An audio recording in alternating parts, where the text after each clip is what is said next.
Ang bagong Supreme Leader ng Iran na si Mujtaba Khamenei ay opisyal na ngayon. Pero teka, bakit ayaw ni Pangulong Trump na si Mujtaba ang kapalit? Ayon kay Trump, ang anak ni Ali Khamenei na si Mujtaba ay hindi katanggap-tanggap sa kanya. Pero bakit? Dahil si Mujtaba ay malapit sa mga hardliner at mas mahigpit sa mga patakaran kontra US at Israel. Ibig sabihin, nababahala si Trump na maaaring mas lumala ang tensyon sa rehiyon. Gusto ni Trump ang leader na bukas sa diplomasya at negosasyon. Hindi kasi mahawakan ni Trump sa leeg si Mujtaba. Ang pananaw at politika ni Mujtaba ay karaniwang sumusunod sa linya ng mga mahigpit na leader ng Iran, lalo na ng Islamic Revolutionary Guard Corps. Ibig sabihin, mas agresibo siya sa patakaran kontra US at Israel at hindi madaling baguhin ang kanyang posisyon.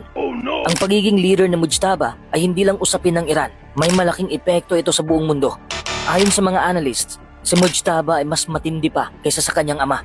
Ang pamumuno niya ngayon ay may posibilidad na hindi umakyat agad sa kapayapaan na nagpapahaba ng tensyon. Kung gusto mo pa ng mas